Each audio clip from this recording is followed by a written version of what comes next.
tell us. Who are you? How old are you? Where are you from?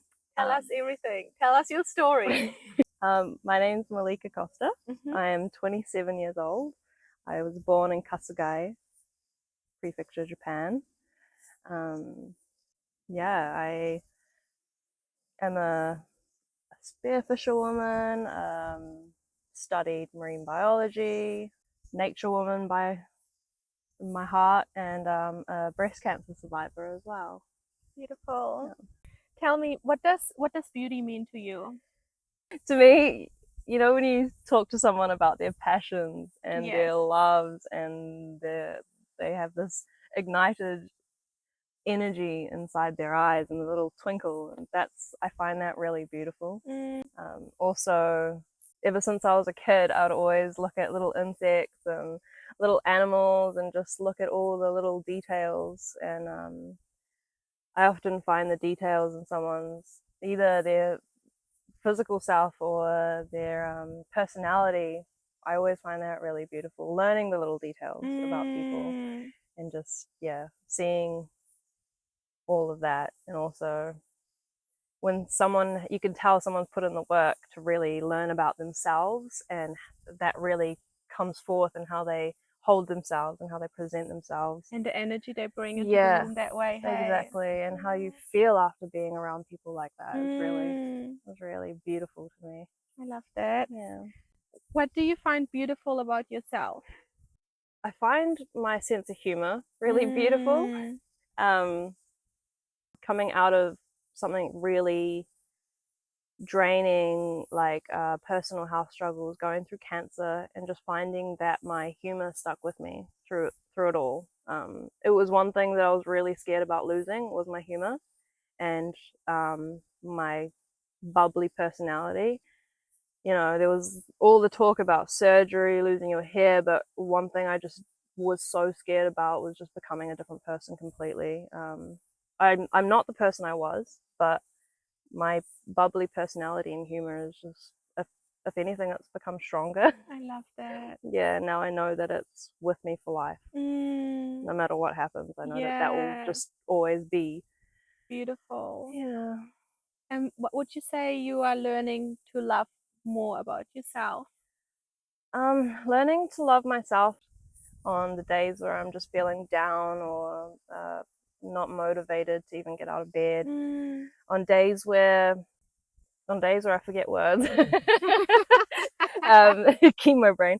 No, on days where I just feel like I don't belong anywhere, or days, that I just feel like I'm being hard on myself. I need to love that part of myself more, because there is darkness and then there is light, and there's always going to be the constant battle between the two, but the light always perseveres. Beautiful. Yeah. Beautiful. Is there anything else you want to share? You want to share with us?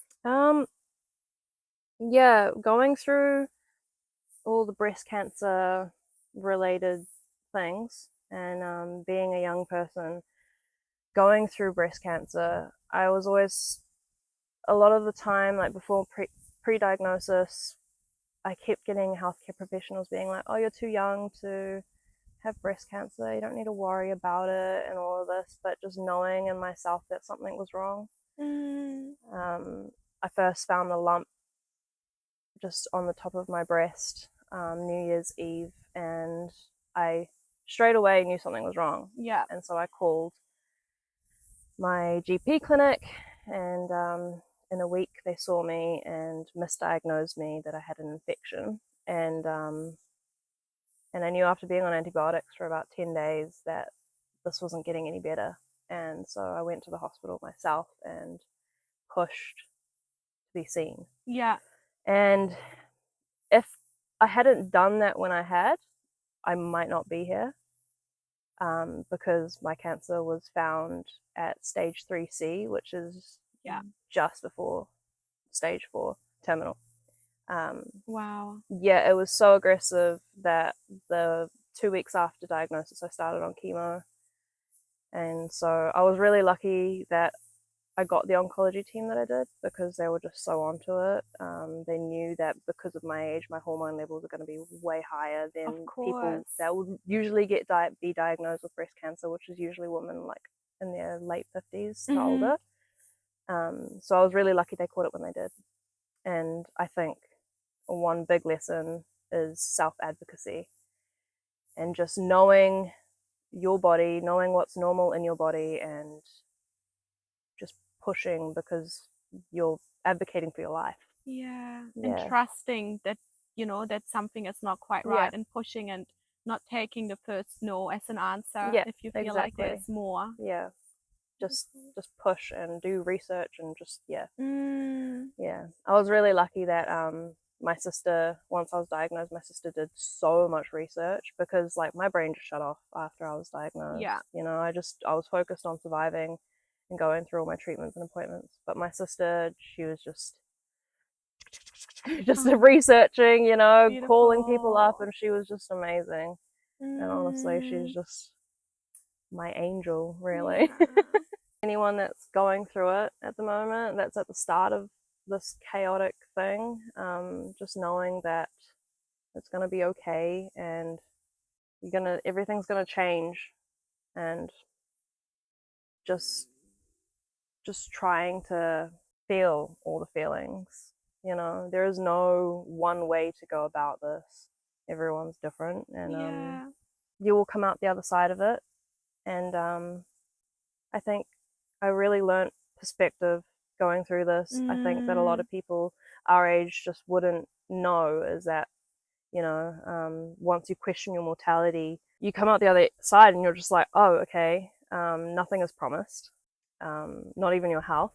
You know, no matter how rigorous you might train or eat healthy, some things randomly just do occur. And it's no one's fault. It just happens. Amongst all the noise that goes on with diagnosis, you need to remember just to take care of yourself and just find something in your day that you enjoy, as hard as that can be sometimes on those really hard days, and just do what you want to do, because that's all that matters. Like, there was a lot of like, don't eat sugar, don't eat this, and then, you know, going through chemo, sometimes the oncologist would just be like, just try get calories in. So sometimes that would be ice cream. Yeah. Yeah. Thank you so much, Malika. I appreciate it.